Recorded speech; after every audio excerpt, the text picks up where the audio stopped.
te damos gracias, Señor. Nuevamente nos presentamos delante de ti, Espíritu Santo, nuestro Maestro por excelencia, porque reconocemos, Señor, que la palabra fue inspirada por ti y que tú eres el que tienes el poder para revelarla, llevarla a nuestros corazones y que de ella salga el fruto por el cual tú la dictaste, Padre. Estamos en tus manos, haz con nosotros como tú tengas que hacer, pero te rogamos que salgamos transformados y cambiados por esa palabra tuya que es pura y verdadera. En el nombre de Cristo Jesús te damos gracias. Amén. Así que pueden sentarse, hermano. Y seguimos, como le dije, estudiando el libro de Mateo, vamos a comenzar el capítulo 4 hoy. La semana pasada terminamos el capítulo 3 de Mateo, donde a través del capítulo 3 de Mateo pudimos ver el cumplimiento de la palabra del profeta Isaías, de la palabra dada a Dios al profeta Isaías en el capítulo 40, que era ¿qué? Que iba a venir el precursor, aquel que iba a abrir camino para el Mesías, y ese fue ¿quién? Juan el Bautista. Está bueno, vamos a ver si estos estudiantes están afiladitos. Que sí, el capítulo 3 comenzó con el ministerio de Juan el Bautista, y después vimos también en el capítulo 3 el bautismo de Jesús, y ese fue lo que estuvimos estudiando la semana pasada. Ya terminamos este capítulo 3 y ahora estamos listos para seguir en el capítulo 4. El capítulo 4 a mí me tocan los primeros 11 versos y se trata sobre la tentación de Jesús en el desierto. Así que, ¿sabía usted, hermano, que todo creyente, comenzando desde el que está naciendo espiritualmente en este día, hasta cuando nos retiremos de esta carrera, todos vamos a ser tentados? ¿Lo sabía usted? Todos. Y se ha preguntado, ¿por qué? ¿A qué se debe que nosotros seamos tentados? Porque estamos en este mundo y estamos metidos en un cuerpo de carne humano, asediado en todo momento por el pecado. Todavía nosotros no somos angelitos, que seguimos en esta naturaleza humana, pecaminosa, pero le damos gracias al Señor porque ahora la palabra dice que por la sangre de Cristo Jesús en el Calvario nosotros recibimos perdón de pecado y ahora el pecado no tiene por qué enseñorearse de nosotros. O sea que nosotros tenemos poder para decirle no al pecado. Y por tanto las tentaciones que vienen, podemos vencerlas en el nombre de Jesús. Y así ha sido desde los orígenes, hermanos. Desde el jardín del Edén, donde Satanás, la serpiente antigua, tentó a Adán y a Eva, y así ha seguido y va a seguir hasta, como le dije, hasta que salgamos de aquí. Y ahora, más hay algo también que yo quiero que nosotros tengamos bien en cuenta, y es que como creyentes en Cristo tenemos que estar completamente seguros para no ser engañados ni turbados. Y esto es que Dios nunca es la fuente o la causa de ninguna tentación. Dios no es la fuente ni la causa de ninguna tentación. Y eso lo podemos ver en el libro de Santiago. Los que quieran tomar nota, a menos que quieran ver el mensaje de nuevo. Pero el apóstol Santiago en el capítulo 1, versos 13 y 14 dice: cuando alguno es tentado, no diga que es tentado de parte de Dios. Mire, porque Dios no puede ser tentado por el mal, ni Él tienta a nadie, sino que cada uno es tentado cuando de su propia concupiscencia. ¿Qué son concupiscencias? Los deseos, pero los deseos desordenados, porque el Señor puso en nosotros los sentimientos, las emociones, pero son los deseos desordenados de la carne. Entonces, somos tentados cuando por nuestra propia concupiscencia, ¿sí?, somos atraídos y seducidos. Y eso es algo que usted y yo nunca vamos a ser tentados por algo que no nos gusta. Yo no creo que si a usted no le gusta el cake de chocolate se va a sentir atraído por él. Al contrario, lo va a rechazar, ¿verdad que sí? Entonces, la tentación, el enemigo sabe por dónde entrar y va a entrar por aquello que nos atrae más. Si esto lo tenemos pendiente, vamos a poder estar alertas ante las acechanzas del enemigo, ¿cierto? Dice, ¿por qué Satanás tienta tanto al creyente? Vamos a aprender hoy. Porque cuando el creyente se compromete con la verdad, con hacer la voluntad de Dios, si hay algo que el diablo odia es la obediencia a Dios. Y entonces cuando nosotros nos proponemos en nuestros corazones serle fieles al Señor, obedecer al Señor, el enemigo va a usar la herramienta de la tentación para apartarnos de la voluntad de Dios, para que nosotros nos alejemos del Señor, y al alejarnos del Señor, entonces vamos a perder la bendición que Dios ha preparado para cada uno de nosotros a través de Cristo Jesús. Así que la tentación viene para alejarnos y desenfocarnos de la voluntad y de los propósitos de Dios para con nosotros, su pueblo. Vamos ahora a considerar los versos que nos corresponden hoy del capítulo 4 de Mateo, y vamos a estar leyendo los primeros 11 versos. Dice la palabra del Señor en el nombre del Padre, del Hijo y del Espíritu Santo. Entonces Jesús fue llevado por el Espíritu al desierto para ser tentado por el diablo. Y después de haber ayunado 40 días y 40 noches, tuvo hambre. Y vino a él el tentador y le dijo, si eres hijo de Dios, di a estas piedras que se conviertan en pan. Él respondió y dijo, escrito está, no solo de pan vivirá el hombre, sino de toda palabra que sale de la boca de Dios. Entonces el diablo lo llevó a la ciudad santa y le puso sobre el pináculo del templo y le dijo, si eres hijo de Dios, échate abajo, porque escrito está, a sus ángeles mandará cerca de ti y en tus manos te sostendrán, para que no tropieces con tu pie en piedra. Jesús le dijo, escrito está también, no tentarás al Señor tu Dios. Otra vez le llevó el diablo a un monte muy alto y le mostró todos los reinos del mundo y la gloria de ellos. Y le dijo, todo esto te daré si postrado me adorares. Entonces Jesús le dijo, vete, Satanás, porque escrito está, al Señor tu Dios adorarás y a Él solo servirás.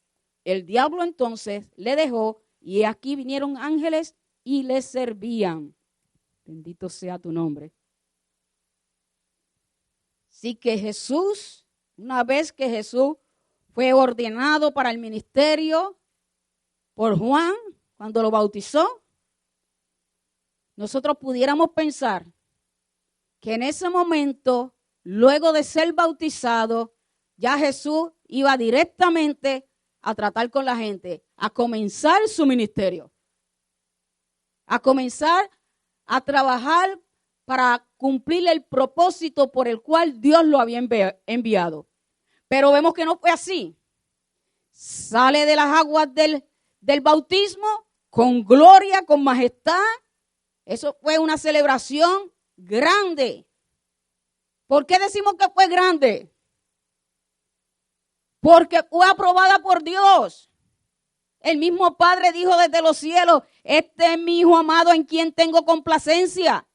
Así que eso fue un momento de victoria, un momento de regocijo. Pero sale del Jordán y viene ahora y dice el primer verso. Luego el Espíritu llevó a Jesús al desierto. ¿Luego de qué? Luego del bautismo. Luego de salir de las aguas del bautismo. luego de que, como le dije, que el Padre testificara que Él era su Hijo amado en el cual tenía y sigue teniendo complacencia. Así que una vez que Jesús es bautizado, ahora es llevado al desierto. ¿Por quién fue llevado al desierto? Por el Espíritu Santo de Dios, Dios mismo. ¿Y con qué propósito? Para ser tentado por el diablo. Así que observemos el escenario está allí. Glorificado, ahora entra al desierto y el desierto representa ¿qué? Pruebas, ¿qué más representa el desierto para usted? Necesidades. Cuando usted piensa en el desierto, ¿qué le llega a la mente? Polvo y arena, ¿qué más? Viento seco. ¿Qué más se le llega a la mente? Muchos obstáculos. ¿Qué pasa cuando los que están cruzando para acá, para Estados Unidos, que están pasando por el desierto? Mucha necesidad. ¿Y qué más? ¿Hay seguridad allí? Entonces, si no hay seguridad, ¿qué hay? Peligros. Hay muchos peligros. Así que el desierto representa soledad, pruebas, dolor, angustia, necesidades, incertidumbre, peligros. Estamos viendo todo lo negativo, ¿verdad que sí? Pareciera que no hay nada positivo en el desierto. ¿Pero habrá algo positivo en el desierto? ¿Ah, Raquel?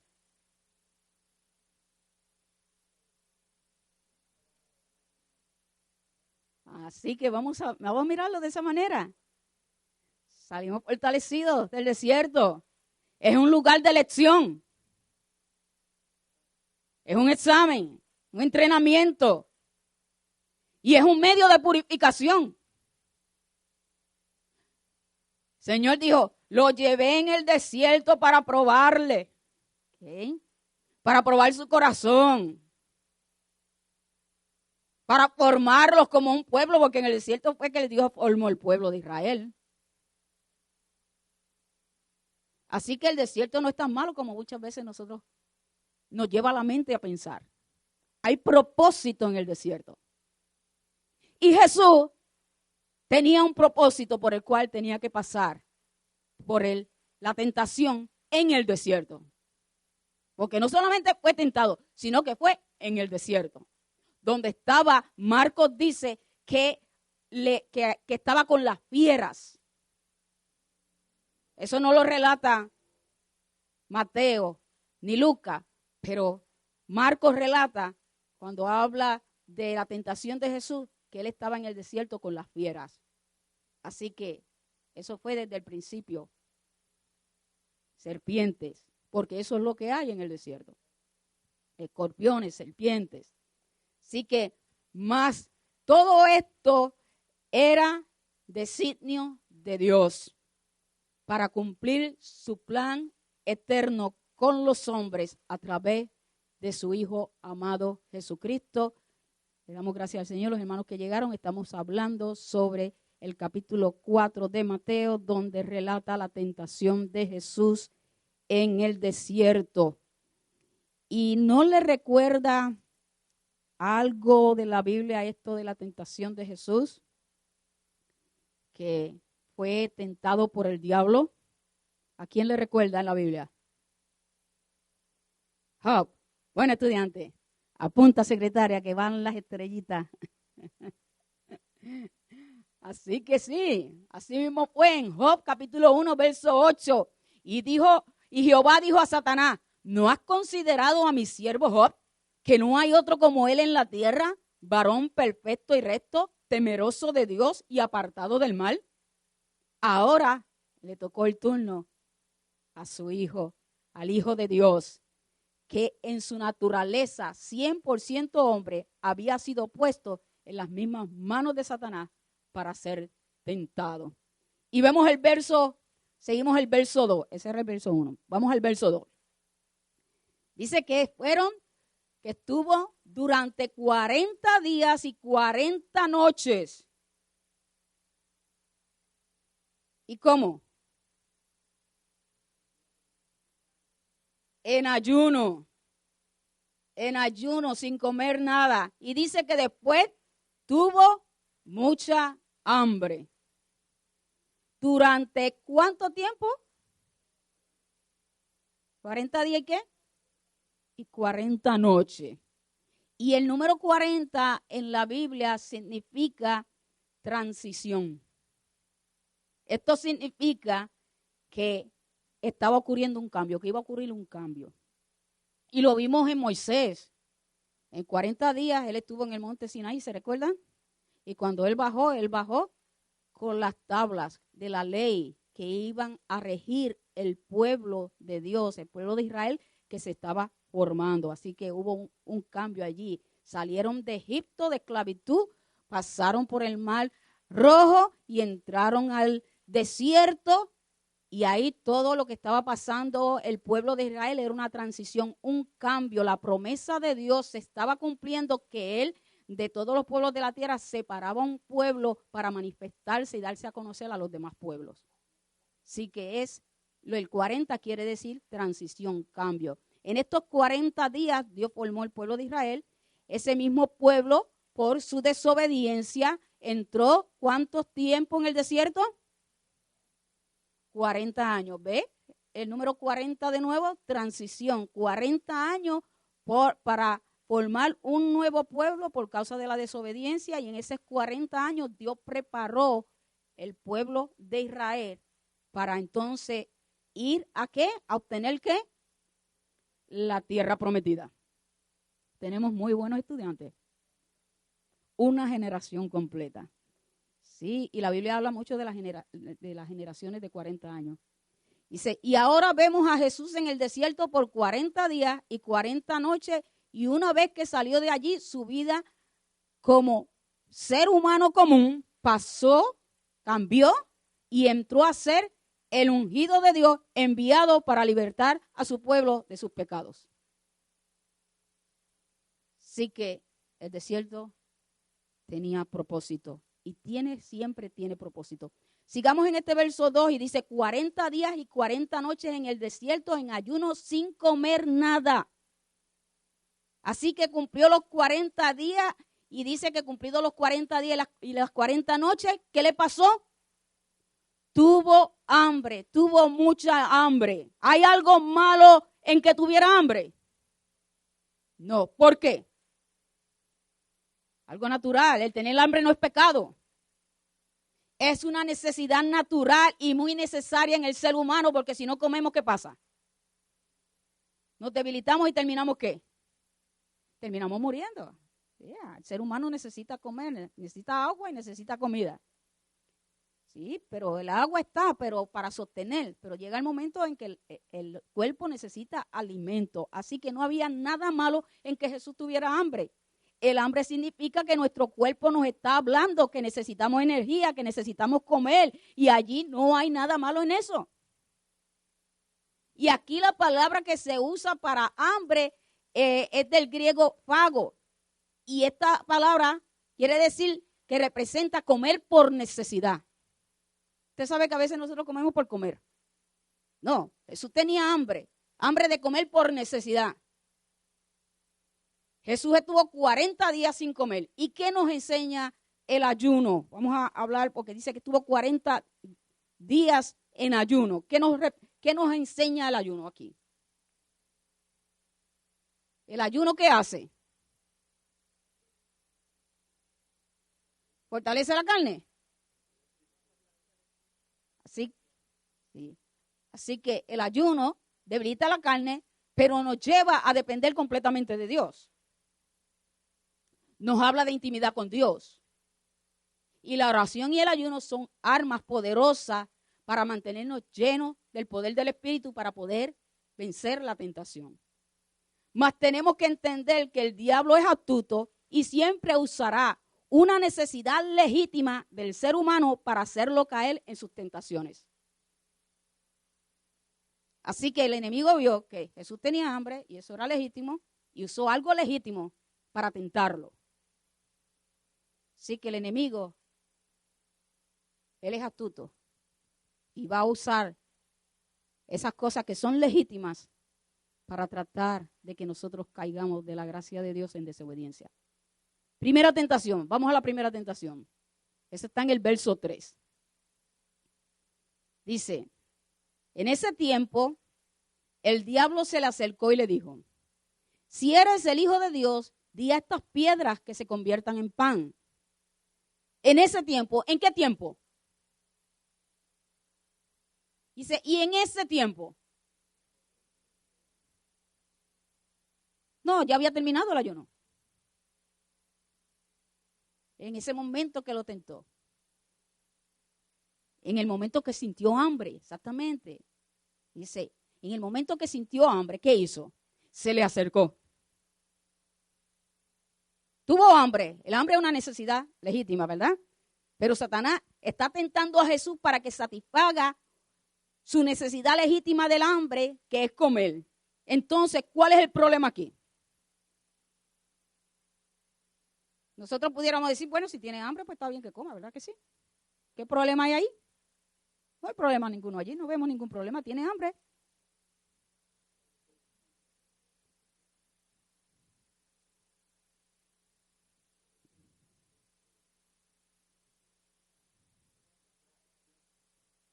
¿Qué? Trató de seducirlo para que perdiera la confianza del Señor. ¿Qué más? Pero recuérdese, tenía hambre, el hambre no era ningún pecado, podía comer, pero lo que Satanás quería era que él...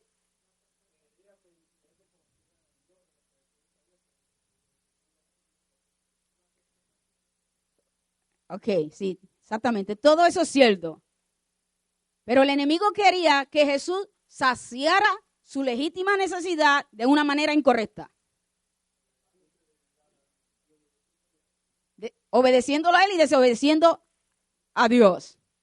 Así que el problema realmente no era aquí el alimento, era la manera que él quería hacer que Jesús comiera, la manera que él quería que Jesús se alimentara. Así que el enfoque de Satanás en esta primera tentación son, y lo apunta porque son 3 tentaciones, los deseos de la carne, la lujuria. Satanás está tratando de que Jesús utilice incorrectamente el poder, los dones de Dios con el fin de que satisfaciera sus necesidades físicas como hombre. Recuérdese que Jesús está 100% hombre. Cuando Él vino a cumplir, Él tenía su completa naturaleza divina, pero también era 100% Dios y Él andó como hombre en la tierra. El diablo se le acercó y el diablo sabe cuándo acercarse a un hijo de Dios. Cuando está débil. Cuando está en necesidad. Jesús está bajo su naturaleza humana y Satanás sabía que como tal necesitaba alimento físico. Y le dijo, si eres hijo de Dios, di a estas piedras que se conviertan en pan. El diablo quería que Jesús se guiara por sus propios deseos y no por sus convicciones y no por su obediencia a Dios. Por su necesidad presente y no por el propósito de Dios para su vida.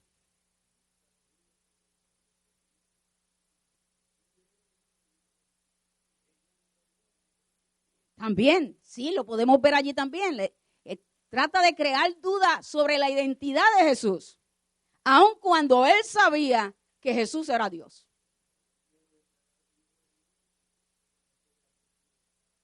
Amén. Y él lo había conocido en el cielo. Él conoce. ¿No se acuerda cuando los demonios hablaban? Sabemos que eres el santo de Dios. Ellos sabían. Él sabía que él era el verdadero hijo de Dios, Dios mismo. Así que el diablo sabe quiénes somos. Que somos hijos de Dios. Verso 4. ¿Cómo le respondió Jesús? Escrito está, no solo de pan vivirá el hombre, sino de toda palabra que sale de la boca de Dios. Esta es la respuesta de Jesús a la proposición del diablo. Escrito está, no solo de pan vivirá el hombre. ¿Dónde está escrito? ¿En una revista? La palabra de Dios. Tenemos que saber, tenemos que tener esa seguridad cuando tenemos esa autoridad y esa seguridad en la palabra de Dios, hermanos. Tenemos rápido para contestar.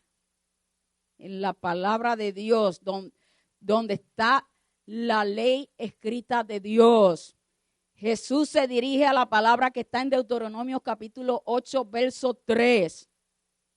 Dice, y te afligió y te hizo tener hambre y te sustentó con maná, comida que no conocías tú ni tus padres la habían conocido, para hacerte saber que no solo de pan vivirá el hombre, mas de todo lo que sale de la boca de Jehová vivirá el hombre. En otras palabras, la vida no se encuentra en la comida ni en el pan, sino que la vida se encuentra en la palabra que salió de la boca de Dios. Deuteronomio 30, capítulo 19 dice, le dijo Dios Jehová al pueblo, a los cielos y a la tierra llamo por testigo hoy contra vosotros, que os he puesto delante la vida y la muerte, la bendición y la maldición. Escoged pues la vida para que vivas tú y tu descendencia. Así que la vida de nosotros no depende de las cosas materiales, de las cosas que perecen. No depende de la comida. Ay, hermano, pero si no como, me muero. No. Es que el Señor quiere que nosotros pongamos las prioridades, buscar el reino el reino de Dios primeramente y su justicia, y las demás cosas vendrán por añadidura, porque Dios sabe que nos hizo y sabe que tenemos necesidad de las cosas básicas de la vida. ¿Qué nos enseña Jesús en estos dos versos? En el 3 y en el 4. Lo que le acabo de decir. Que hay algo más importante que la comida. Que la satisfacción de nuestras necesidades físicas nunca deben ser más importantes que nuestra obediencia a Dios. ¿Entienden eso? No, es que realmente esta es la decisión que voy a tomar porque esto es lo que se me presentó. Y no puedo dejar perder esta oportunidad. Porque de ahí depende la comida de la casa. Cuando estemos siendo tentados por causa de nuestras necesidades físicas, Jesús nos da la salida. Y es que, ¿cuál fue la respuesta de él? Ir a la palabra. Porque en la palabra el Señor nos va a dar la provisión, el Señor nos va a dar la sabiduría que hacer. El Señor nos va a enseñar el camino a tomar.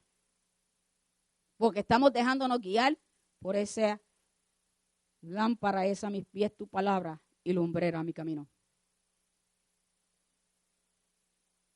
Segunda tentación. Verso número 5. Entonces el diablo le llevó a la santa ciudad y le puso sobre el pináculo del templo.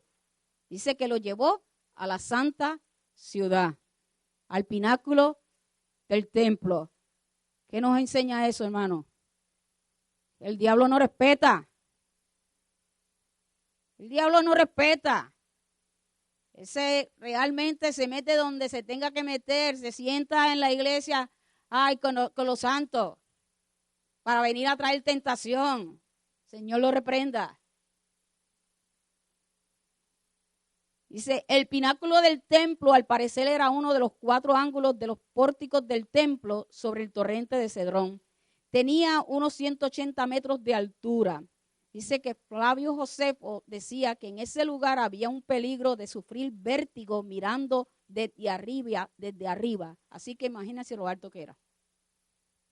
Que si miraba así, te sentías como que te iba. Y el enfoque de Satanás en esta segunda tentación son ¿qué?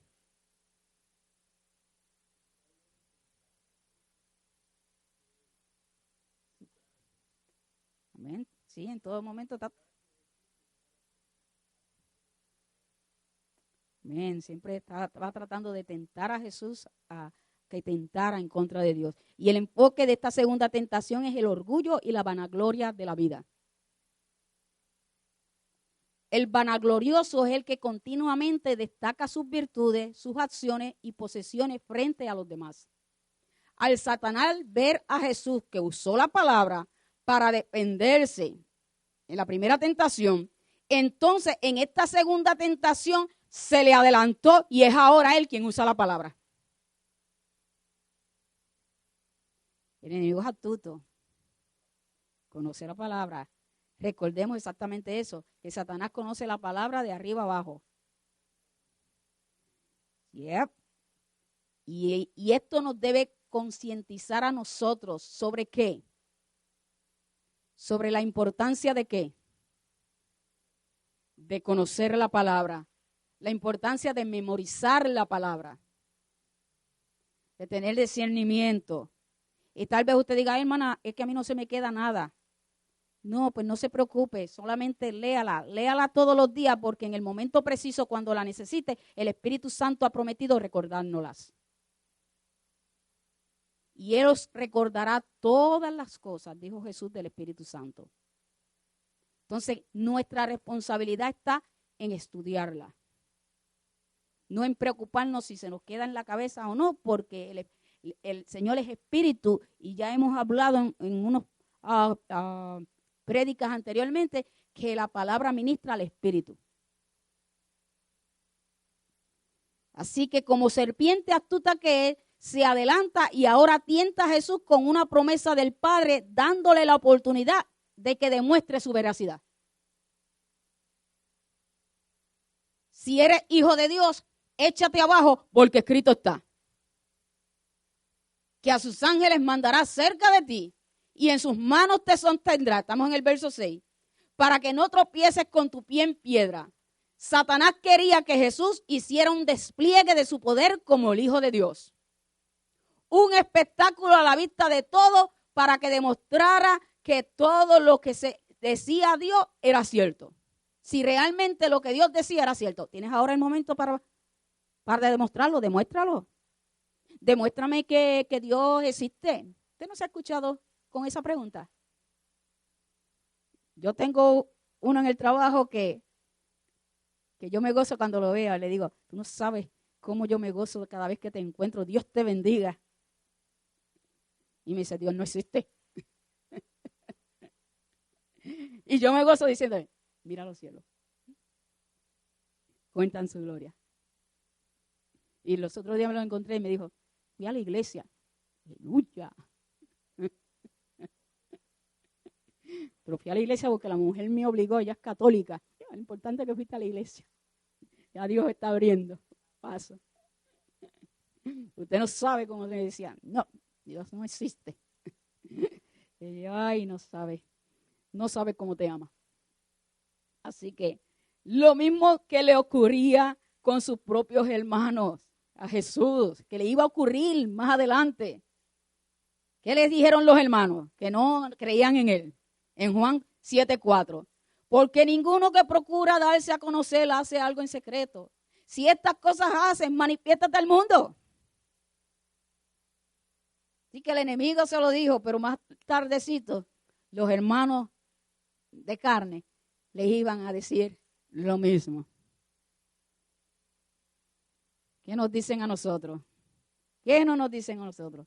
Pero ojo, Satanás conoce muy bien lo que está escrito en la Biblia y siempre va a usar la palabra para engañar al pueblo de Dios. Él siempre va a citar la Biblia, pero ¿cómo? Fuera de contexto. ¿Para qué? Para confundir y derrotar a aquellos a quienes tienta. Usó el Salmo 91 fuera de contexto.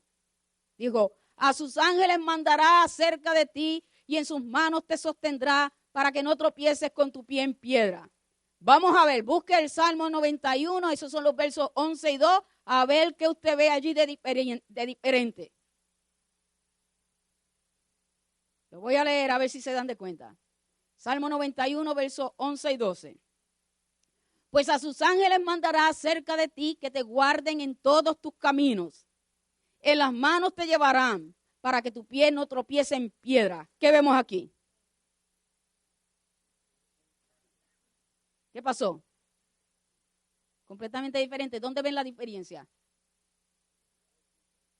No, hay algo allí que él omitió. No, hay algo allí que él omitió. Él dice, a sus ángeles mandará cerca de ti, y después va, y en sus manos te sostendrá. ¿Se dan de cuenta cuál fue la parte que omitió? ¿Cuál fue la parte que omitió? Que te guarden en todos tus caminos. El diablo omitió la parte donde dice que te guarden en todos sus caminos, así que lo está sacando fuera de contexto. Lo está leyendo conforme al propósito para su propio beneficio, para su conveniencia. Entonces, ¿pero qué hay de malo en esto? ¿Qué quiere decir esto? Que Dios nunca prometió ni jamás ha dado alguna protección de ángeles en forma pecaminosas o prohibidas. Y él estaba tratando de que Jesús desobedeciera la palabra de Dios, y al Jesús estar en desobediencia, pues la bendición de Dios no lo iba a alcanzar. Entonces, muchas veces nosotros andamos en desobediencia abierta y decimos, sí, pero Dios me entiende y Él me cuida y Él me guarda. Y la bendición de Él está sobre mí. Nosotros podemos cortar la bendición de Dios. No tiene nada que ver con la salvación, porque la salvación no es por obra.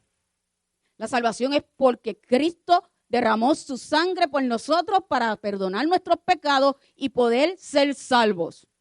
Pero una vez somos hijos de Dios, podemos caer en desobediencia, podemos caer en pecado por no caminar en obediencia. Y cuando la desobediencia es una desobediencia abierta, el diablo, por eso que nos tienta, para que perdamos la bendición. Y nosotros, no es que Dios es muy bueno. Sí, no, es que a veces nosotros creemos que nosotros somos más buenos que Dios. Y Dios es fiel a su palabra. ¿Qué es lo que trae bendición? La obediencia. Lo vemos en el profeta Samuel cuando está hablando con Saúl. No es el sacrificio lo que Dios espera, es la obediencia. Que después que le creemos, entonces estamos dispuestos, porque le creemos, a obedecerle. Pero si yo me quedo en creerle y no obedezco, nada estamos haciendo. Así que Satanás tomó el versículo de la Biblia y lo sacó de contexto, fuera de su significado profético, y aplicándolo a lo que él quería y no a la voluntad de Dios. Jesús entendió que Satanás estaba torciendo la palabra de Dios del Salmo 91.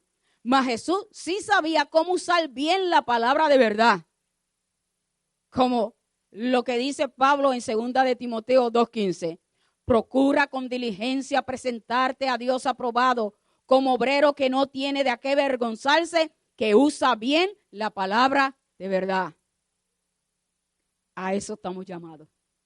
A trazar bien la palabra, a vivir por esa palabra. Las estrategias del enemigo no han cambiado. Hoy en día es lo mismo. Lamentablemente, muchos hoy en día están dispuestos a creerle a cualquiera que cite cualquier verso de la palabra. Un predicador puede predicar y usar 2 o 3 textos de la palabra, 2 o 3 versos de la palabra, y la gente asume que está hablando de Dios. Por eso es que es tan importante que cada uno de nosotros, como hijos de Dios, como cristianos, como creyentes, individualmente, conozcamos la palabra de Dios para no ser engañados como los debería. Así que, hermanos, cuando tomamos la verdad de la palabra de Dios y la aplicamos a nuestra voluntad, en vez de la voluntad de Dios, vamos a ser engañados por el enemigo. Necesitamos ser fieles a la palabra de Dios. Verso 7. Respuesta de Jesús a la segunda tentación. Jesús le dijo, escrito está, no tentarás al Señor tu Dios. Jesús contestó con la escritura, pero la aplicó correctamente. Jesús sabía que intentar forzar o manipular a Dios el Padre haciendo tal demostración de poder era tentar a Dios, y la escritura lo prohibía por completo. Recuérdense que lo que el enemigo está tratando es que Jesús demuestre el poder que tiene como Dios, que lo dé a conocer a todo el mundo. Así que esto nos advierte en contra de demandar algo espectacular de Dios para comprobar su amor o cuidado por nosotros. A veces nosotros queremos tanto que la gente crea en Dios, que le pedimos al Señor que haga cosas para que esa gente se convenzan de que Dios es Dios. De que Dios es quien nosotros decimos quién Él es. Y Dios no necesita demostrar que Él es Dios. La mayor demostración que Dios dio de su amor y de su cuidado por nosotros, ¿cuál fue? Que envió a Cristo para que muriera, y murió en la cruz. Y no solamente murió, sino que resucitó al tercer día. Y que hay salvación y vida eterna para aquel que cree, no para aquel que vea. El que cree en Él tendrá vida eterna. Le dijo a Tomás, bienaventurados los que no vieron y creyeron. Y eso somos usted y yo, porque no estábamos allí.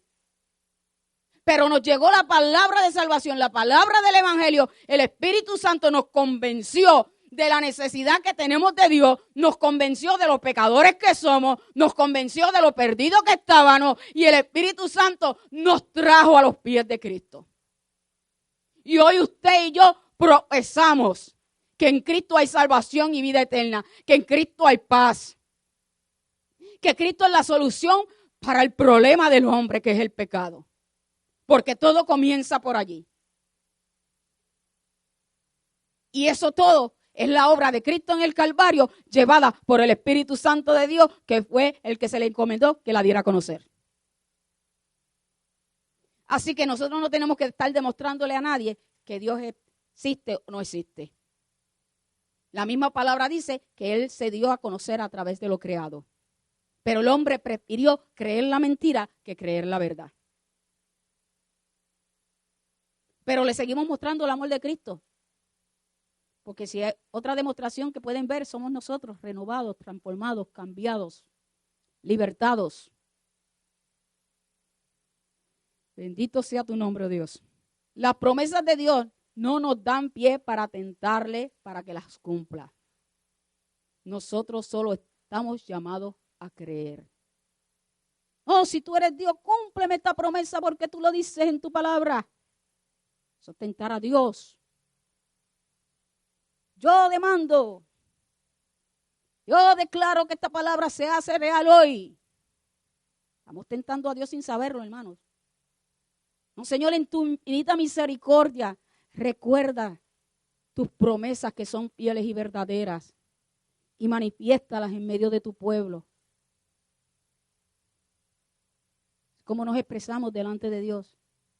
Pero cuando llegamos delante de la presencia de Dios con demanda, mucha gente lo hemos escuchado. No, demándale a Dios, porque Él lo escribió. Allí está, hay que demandárselo.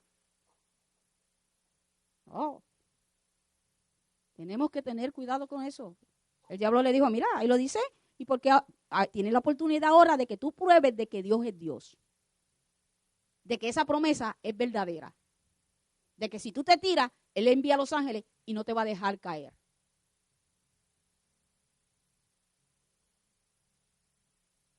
Créele ahora que eres sano. Que eres sano. Y si no eres sano, pues entonces eso no funciona. La palabra no funciona. Dice que todo lo que pidieras te lo va a dar. Y que el que esté sano, el que esté enfermo, que ore. Pero eso es en fe y bajo la voluntad de Dios. El hecho de que no nos sane no quiere decir que Él no siga siendo el sanador. Él sigue siendo el sanador.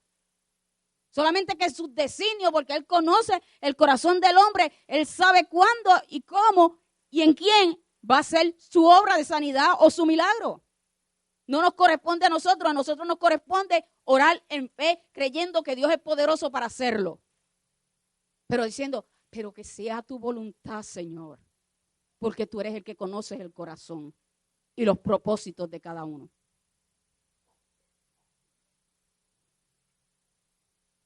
Segunda de Corintios 1, 20 al 22 dice, porque las promesas de Dios son en Él, sí, ¿en quién? Ese Él ahí es Cristo.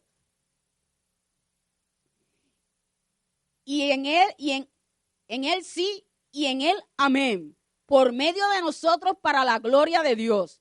El que nos confirma con vosotros en Cristo y el que nos ungió es Dios, el cual también nos ha sellado y nos ha dado las arras del Espíritu en nuestros corazones.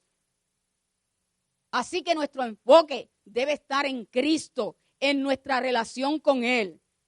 El Hijo de Dios solo puede vivir en una relación de confianza que no necesita ser probada.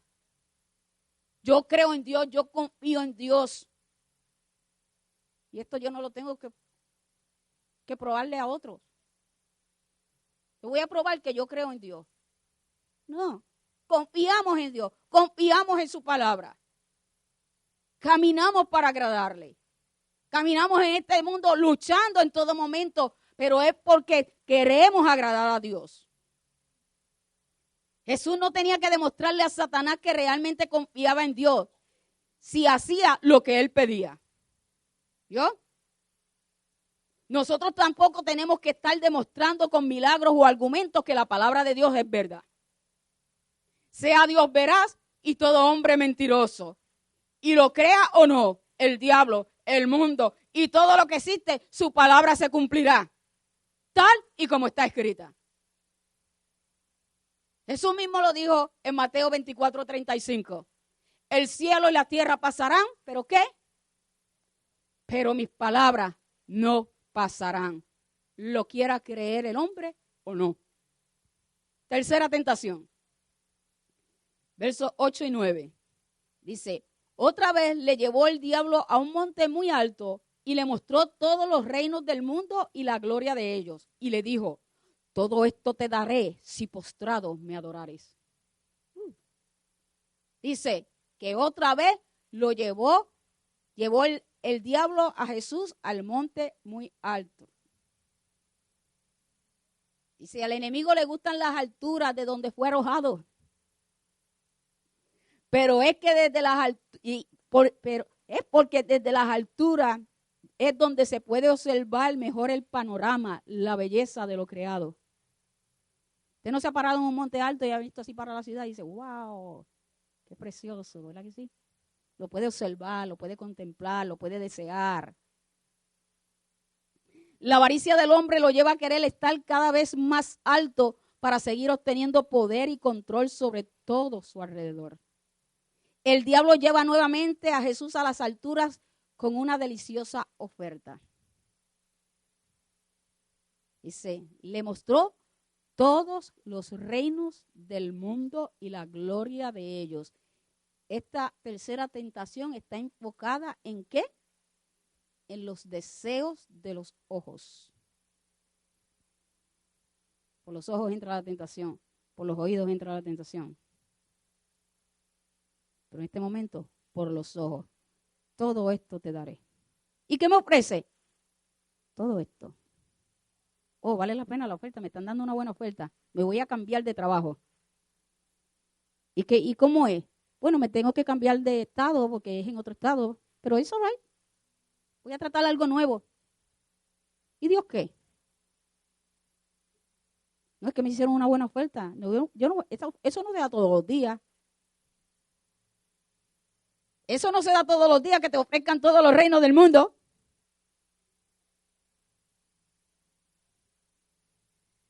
Wow. En solo unos momentos, porque dice que fue en unos momentos, el diablo le mostró a Jesús todos los reinos, toda la riqueza, todo el prestigio y toda la gloria del mundo. ¿Qué nos dice esto acerca de Satanás? Que él tiene poder sobrenatural, mas nunca como Dios.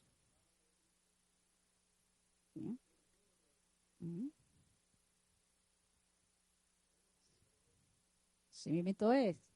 Todos los seres creados hacen hasta el límite que Dios les puso. Dice, por tanto, dice, no debemos de jugar. Sabemos que el enemigo tiene poder. Es limitado, pero tiene poder y tiene más poder que usted y que yo. Porque si nosotros lo vencemos no es por nuestra propia fuerza, es por el Espíritu Santo, por Cristo que mora en nosotros. Y por eso es que tenemos que tener cuidado de no meternos en lugares donde el Señor no nos ha mandado a estar. Porque eso también, si lo hacemos voluntariamente, no, yo voy allí porque nada me va a pasar. Ya yo salí de esa vida y yo no voy a hacer nada allí. No voy a hacer nada malo allí. ¿Quién sabe que me encuentre alguien ahí y le hable de la palabra? Tenemos que tener cuidado. Con el diablo no se juega. El Señor lo reprenda, pero nosotros tenemos que ser. Si el mismo ángel no se atrevió a reprenderlo, sino que le dijo, Jehová te reprenda, Satanás. ¿Quiénes somos nosotros para tentar a Dios? Satanás le ofreció a Jesús todos los reinos del mundo. Lucas lo dice de esta manera. En capítulo 4, versos 6 y 7, que relata también la tentación de Jesús, mire cómo lo dice Lucas. Y le dijo el diablo, a ti te daré toda esta potestad y la gloria de ellos, porque a mí me ha sido entregada y a quien quiero la doy. Si tú postrado me adorares, todos serán tuyos.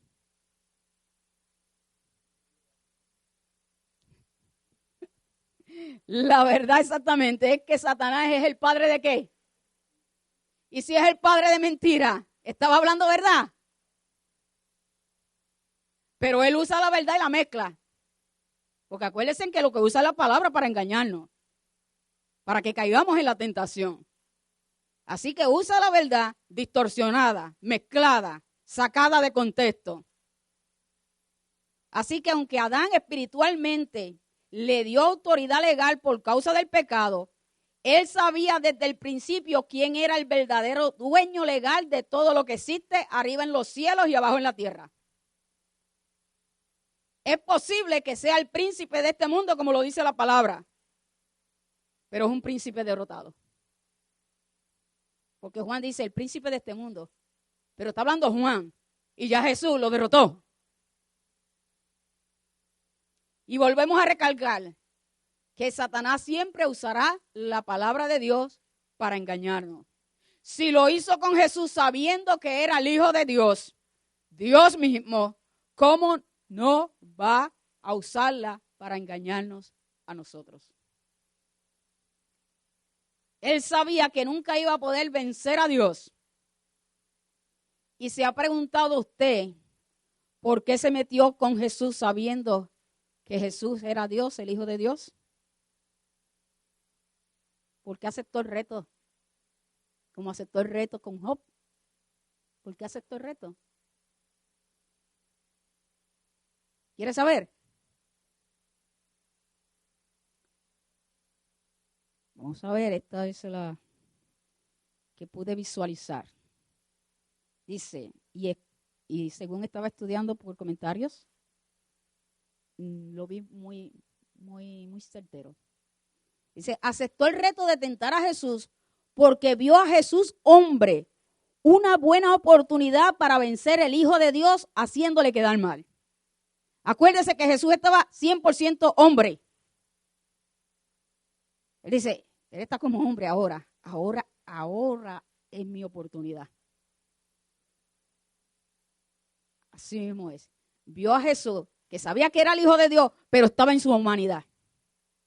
Mas Jesús, aunque ejerció todo su ministerio como 100% hombre, supo someter su carne a la dirección del Espíritu Santo, pues fue guiado por el Espíritu Santo en todo. ¿Se recuerdan? El Espíritu Santo vino sobre él en el Jordán Y allí comenzó su ministerio y fue guiado por el Espíritu Santo y todo lo que Jesús hizo fue la voluntad de Dios el Padre. Yo hago lo que me envió el Padre, yo hago lo que Él me dijo, ¿ok? Pero fue guiado por el Espíritu Santo de Dios. Así que Jesús sometió su ser natural, su carne, al Espíritu Santo. Lo que Él mismo nos dice a nosotros, que nos manda ¿qué? A vivir ¿qué? En el Espíritu, a ser guiados por el Espíritu. Porque si somos guiados por el Espíritu, no vamos a caer. Es que el Señor nos habla en todo, hermano. Y nosotros decimos a veces, pero es que Jesús era Dios. No, era Dios, pero estaba en su unción de hombre natural. Nunca usó sus poderes divinos. Lo que hizo, lo hizo por el poder del Espíritu Santo. Y el diablo sabía que estaba en su humanidad. Y dijo, sí, acepto el reto. Porque allá arriba no te gané, pero con este tú vas a ver que te lo tiro. Porque es hombre, es carne. ¿Tiene sentido? Dándonos ejemplo a nosotros que si vivimos en el Espíritu vamos a poder vencer las obras de la carne. No hay otra manera de vencer las tentaciones, solo por la obra del Espíritu Santo en nuestras vidas. Que nos recuerda que por la obra de Cristo en el Calvario, el pecado ya no puede enseñorearse de nosotros. Aleluya, gócese en el Señor. Así que el diablo le hace una buena oferta a Jesús, pero no sin antes pedirle algo a cambio. El diablo nunca da nada gratis. Toma la droga, es gratis, tú no tienes que pagar. Toma la cerveza, es gratis. Este ron es de primera. Todos los deleites del mundo te los ofrece gratis. Pero no sin pedirte algo a cambio. ¿Y qué le pidió?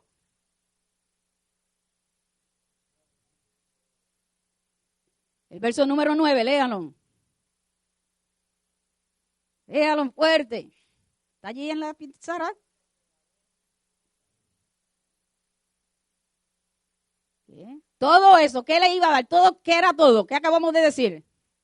Los reinos del mundo, la riqueza, los placeres, la gloria, el poder. Pero todo esto te daré si postrado me adorares. La adoración. Por lo que él siempre abogó y le costó su puesto en el cielo. Fue arrojado del cielo porque quiso ser como Dios, porque quiso ser adorado. Y ahora la adoración de los ángeles caídos y la del hombre caído no le son suficientes. Él desea con todo su corazón de que Dios, el Hijo de Dios, el Hijo del hombre, se postre y le adore. La revancha. Miren cuán importante es para Satanás la adoración, que está dispuesto a darlo todo con tal de recibir la adoración. Wow. Con razón es que ataca tanto a los ministerios de alabanza. Con razón es que ataca tanto nuestras vidas cuando él ve que no importa lo que pase, pero yo adoro y glorifico a mi Dios. Mire, hermano, por eso es que nosotros decimos que en la alabanza, en la adoración hay poder. Él mismo lo dice, que él habita en medio de las alabanzas de su pueblo. Es la alabanza, es la adoración, es la gloria de Dios que el enemigo quiere. Y nos tienta para que nosotros callemos nuestra boca y no adoremos. ¿Qué te pasa, hermano? Fíjate, hoy no estoy para adorar, ni estoy para cantar, ni estoy para nada, ni me digan nada. ¿Por qué? Porque el diablo lo cogió allá en la casa y lo puso a discutir ya sea con el hijo, con la esposa, con quien fuera, aún con el que venía en el camino, en el carro, que ni se dio de cuenta y se le metió por el medio y le quitó el gozo. Y llegó a la iglesia y todo el mundo cantando y adorando. Y el hermano al lado que, pero el martes te vi adorando y hoy ¿qué te pasa? El diablo odia la adoración a Dios. Él la quiere para él mismo. Bueno, por eso es tan importante conocer la palabra, para que no caigamos en tentación y hagamos lo que el enemigo quiere. Lo que él quiere es que nuestras bocas se callen y no adoremos y alabemos al Señor. Entonces, si eso es lo que él quiere, vamos a hacer lo contrario de lo que él quiere, que es lo que Dios quiere, que su pueblo levante manos santas al cielo y alabe y glorifique su nombre. Porque se rompen las cadenas, hay sanidad. Allí realmente es donde se desata el poder de Dios, a través de la alabanza y de la adoración. Por eso es que usted ve que somos tan atacados y en la iglesia el ministerio de alabanza es tan atacado. Porque son los que Dios ha puesto para que en alabanza y adoración preparen al pueblo para llevarlo delante de la presencia del Señor, lo preparen y cuando se esté predicando la palabra, ya el espíritu del pueblo esté listo para recibir la palabra de Dios que Él ha preparado para ese día. Porque los que llegan así, llegué justo a tiempo, llegué a la palabra. ¿Y la adoración? Si la adoración para Dios es más importante, porque es la que prepara el alma para recibir la palabra. El pueblo perece porque le faltó conocimiento. Pero hoy usted y yo estamos teniendo nuevamente ese conocimiento para renovarnos y levantarnos nuevamente, porque es muy fácil olvidársenos las cosas, pero Dios es tan bueno que vuelve y nos los recuerda. Así que, hermano, cuando usted llegue de nuevo a la iglesia aquí, o en su casa, y en su carro, y donde quiera que esté, alabe a Dios. Glorifique a Dios. Adore a Dios. Si es que se van, realmente se van las opresiones del enemigo, se van cuando alabamos y glorificamos al Señor. Él sabe que usted y yo fuimos salvos para la gloria del nombre de su nombre, de Jesucristo, el Espíritu Santo. Por tanto, hará lo que tenga que hacer. Nos seguirá tratando de hacernos caer para que nosotros no adoremos a Dios. Él arremete contra los miembros de la alabanza, como le dije. A muchos destruye y divide, mas los ministros de alabanza que reconocen su labor, reconocen su ministerio, su posición delante de Dios como adoradores, no van a ceder ante los ataques del enemigo.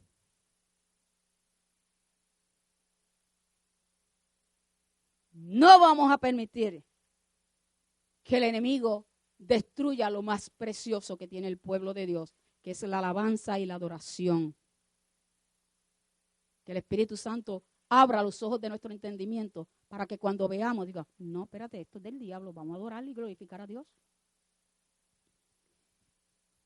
Es en esta tentación que Satanás, que realmente Satanás pasó, se metió en el terreno prohibido del cielo. La adoración. Te metiste en el lugar que no te tenías que meter. Se metió en rojo. Dice Isaías 42:8. Yo Jehová, este es mi nombre, y a otro no daré mi gloria ni mi alabanza a esculturas. Jesús le dijo a Satanás, te pasaste. Ahora sí que te pasaste. Le dijo, vete, Satanás. Te metiste en terreno prohibido. Ya tú sabes lo que te pasó en el cielo por esto. Y nosotros tenemos que decirle también al Señor, a Satanás, en el nombre del Señor, te pasaste. Aquí la alabanza le pertenece al Cristo de la gloria. Aquí adoramos al que vive por los siglos y por los siglos. Y no vamos a callar de alabar y glorificar su nombre. Lo vamos a publicar. Porque si hay algo que el enemigo no le gusta de esta casa, ¿usted sabe qué es? La alabanza. ¿Y usted sabe por qué la alabanza? Porque las alabanzas que aquí entonamos para el Señor están basadas en la palabra de Dios. Aquí se proclama la palabra de Dios a través de la alabanza y la adoración. Y al enemigo eso no le gusta.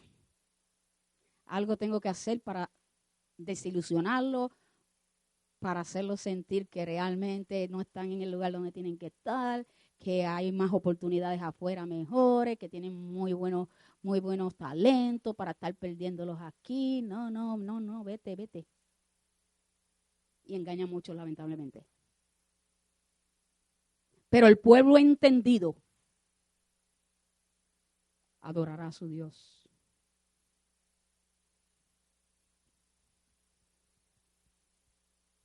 Le dijo en el verso 10, entonces Jesús le dijo, vete Satanás, porque escrito está, al Señor tu Dios adorarás y a Él solo servirás. Vete Satanás, se te olvida que esa es la razón por la cual mi Padre te echó del cielo. Vete, tú sabes que está escrito que al Señor tu Dios adorarás y a Él solo servirás. Así que, fuera. Sí le tenemos que decir. Como Jesús le dijo, fuera. Hermanos, tengámoslo siempre presente para que cuando llegue la tentación, entendamos que adoramos a un solo Dios. Y ante ese solo Dios nos postraremos, no ante las ofertas del mundo. No ante las ofertas de Satanás. Si resistimos en medio de las tentaciones y las pruebas, el Señor ha prometido darnos la victoria. Jesús sabía que por su victoria en la tierra, el Padre le iba a dar todo poder y autoridad sobre todas las cosas creadas arriba en los cielos y abajo en la tierra, porque por Él y para Él fueron creadas, como dice Juan. Todas las cosas el Padre las creó para el Hijo. Y el Hijo las comparte con nosotros, su pueblo. Último verso. El diablo entonces le dejó, y he aquí, vinieron ángeles y le servían. Jesús venció la tentación, salió victorioso. Los ángeles vinieron y le sirvieron alimento para sostener su cuerpo físico. Solamente tenemos que aprender a esperar en Jehová. Porque Él nos ha de suplir todo lo que nosotros necesitamos conforme a sus misericordias en gloria. Pero es en el tiempo de Él, no es en el tiempo de nosotros. Por causa de la concupiscencia, de los deseos de la carne y de todas estas cosas, muchos cayeron. Esaú, por causa del hambre, cayó y vendió su primogenitura. Otro ejemplo. Denme otro ejemplo. Fueron muchos los que no supieron esperar. Saúl el rey, por no aprender a esperar, le costó el reino. Porque le correspondía a Samuel hacer sacrificio y él se puso a cumplir una función que no le correspondía. Y Dios lo rechazó por no saber esperar. Y a veces nosotros tenemos necesidades y la urgencia, y vemos que es con tal urgencia que estamos dispuestos a hacer lo que tengamos que hacer con tal de suplir esa necesidad. No sabemos esperar en el Señor. No queremos esperar en el Señor. Queremos ayudar a Dios. Y Dios no necesita ayuda. Cuando viene algo que va a tomar el lugar de Él, hermano, no es de Dios. Porque si vamos a dejar de hacer la voluntad de Dios por cumplir la necesidad que tenemos, nos estamos saliendo de la voluntad del Señor y hemos caído en la tentación del enemigo. De que hagamos por nuestras propias fuerzas lo que sabemos que tenemos que esperar en el Señor para que Él nos dirija qué hacer. Y a veces vemos el problema tan y tan grande que salimos corriendo. No esperamos. Le damos tiempo al Señor. ¿Qué se cree la criatura? Dándole orden al Creador. Si en este día no recibo respuesta, pues ahí voy y hago lo que tengo, el plan 2, el plan B. A veces creemos que Dios tiene plan B. Nosotros tenemos plan B para los planes que hacemos. Pero cuando es momento de tomar una decisión que es entre la vida y la muerte, como decía la palabra, entonces tenemos que aprender a rendir nuestra voluntad a Dios y a esperar en el Señor. Porque entonces nos vamos a meter en un problema mayor del que creemos que estamos saliendo. Así que los ángeles le sirvieron y luego que salió del desierto, Jesús comenzó su ministerio por completo. Los desiertos son necesarios. Dios los usa para prepararnos. Mas esto no quiere decir que la tentación se acabó para siempre. Satanás dice que se alejó, pero volvió de nuevo en el Getsemaní. Nos enseña que el diablo no se rinde. Si no se rindió con Jesús, cuando Jesús le dio una buena paliza, porque le dio una buena paliza en el desierto, mucho menos dará su brazo a torcer con nosotros. Siempre estará velando la oportunidad por donde meterse. Ay, ya terminé esta prueba, gracias a Dios, ya se terminó. Ya, ahora puedo seguir feliz y tranquilito por ahí para abajo. No. El diablo, como decimos en Puerto Rico, un puerco. Ese no descansa. Y va a estar observando como león a la presa es. A ver, ¿por dónde me meto? A ver cuándo es que se va a descuidar espiritualmente. Está orando mucho, hay que hacer algo, están orando demasiado. Hay que hacer algo. El servicio de oración los martes, venían más que 2 o 3, mira, 2 o 3 nada más los tenía llegando. Y ahora como que se han levantado toditos, algo hay que hacer. Hay que hacer algo. Y empiezan los hogares, y empieza a mandar demonios para los hogares, a traer desánimo, a traer pelea. Y así yo no voy para la iglesia, porque para estar peleado mejor no vamos a la iglesia. Nos quedamos aquí todos. Y empieza con sus planes, con su estrategia. No hay nada más lindo que ver una familia completa salir, porque sabemos que son los servicios regulares de la iglesia, los martes y los viernes, y salir y traer la familia a la iglesia. El nene no quiere venir, pero esta mañana tenía que ir para la escuela, no se quería levantar. Y lo levantaste a chancletazo, porque tiene que ir para la escuela. Pero para la iglesia, no, el nene, no se le obliga a los niños a ir a la iglesia, porque después se ponen marcados. Otra estrategia del diablo. ¿Quién manda? ¿Su muchacho o usted en la casa? Como le dije, cuando van para la escuela, a chancletazo, ¿verdad que sí que se van para la escuela? Yo me recuerdo que yo me hacía la que estaba enferma. Ay, mami, yo tengo fiebre, hoy no voy para la escuela, es que tenía examen y no había estudiado. Y mami iba y nos tocaba, tú no tienes nada, para la escuela. Y nosotros decíamos, que mami era mala. Pero es que los padres conocen a los hijos. Y así no se acaba. Y yo decía, es que tengo una fiebre. Tú no tienes fiebre, nada, es que está por dentro. La excusa. No, hermano, tenemos que romperle el kiosquito al diablo. Hay bendición de parte de Dios para la familia cuando llegan a la congregación. Y tenemos que levantar y sacar todas esas escorias que el enemigo ha querido traer a la iglesia para detener la bendición de Dios en la familia. Porque las familias son las que se benefician cuando venimos a la iglesia. Somos instruidos en la palabra del Señor. Si el Señor le dio la responsabilidad a los padres de que tú eres el que tiene que instruir a tu hijo en la mañana, al mediodía y cuando se levante en la tarde y no tiene el tiempo, entonces tráigalo a la iglesia. Le estamos dando una ayudita. Así que, ¿estamos aquí? Qué bueno. Resumen, 3 tentaciones que es necesario que aprendamos de ellas. Primeramente, que tenemos el mismo enemigo.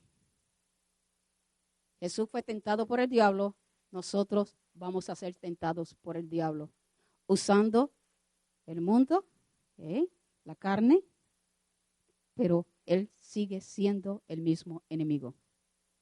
Otra cosa, tenemos las mismas tentaciones. El diablo siempre usará las mismas estrategias que usó desde el jardín de Edén con Adán, con Eva y con Jesús. Le damos la gloria y la honra al Señor porque el segundo Adán venció. Y por eso usted y yo hoy podemos estar aquí alabando, glorificando al Señor y teniendo el poder del Espíritu Santo para vencer las tentaciones. Así que sigue usando las mismas estrategias, la lujuria de la carne, el orgullo y la vanagloria de la vida y los deseos de la carne. Y tercero, tenemos las mismas herramientas que usó Jesús para vencer la tentación. ¿Cuál es esa herramienta? Dígalo fuerte. La palabra de Dios. La fe. Jesús tenía fe, creía que la obra que el Padre lo había mandado a hacer, él iba a vencer porque el Espíritu Santo estaba allí ayudándolo. Y podemos decir también la armadura de Dios de Efesios 10, que allí incluye todo. Efesios 6, Efesios capítulo 6, la armadura de Dios. Así que, hermanos, a ver si terminamos. Cierro con esto. Cristo venció la tentación para que hoy podamos creer firmemente en su palabra y no temer. Como dice Hebreos capítulo 4, versos 14 y 15. Por tanto, teniendo un gran sumo sacerdote que traspasó los cielos, Jesús, el Hijo de Dios, retengamos nuestra profesión, porque no tenemos un sumo sacerdote que no pueda compadecerse de nuestras debilidades, sino uno que fue tentado en todo, según nuestra semejanza, pero sin pecado. Aleluya, aleluya, aleluya. Hermanos, tenemos un sumo sacerdote, que puede compadecerse de nosotros en la tentación, porque Él la pasó igual que nosotros la estamos pasando. Era necesario que Jesús fuera tentado en el desierto, porque Él vendría a ser semejante a nosotros en todo. Solo que en Él no hubo ni se halló pecado. Él venció, Él cumplió la ley para que esa ley que usted y yo no podíamos vencer, ahora la ley del Espíritu de vida en Cristo nos lleva a poder cumplir la voluntad, la obediencia a la palabra de Dios. Bendito sea tu nombre, Señor. Te damos gracias en esta noche, Espíritu Santo, porque una vez más, Señor, tú has ministrado a nuestro espíritu y a nuestra alma para que nuestra alma no se olvide de ninguno de tus beneficios, de tu palabra. Oh, Señor, de las misericordias tuyas, Señor, que siguen siendo grandes sobre nuestras vidas, oh Dios.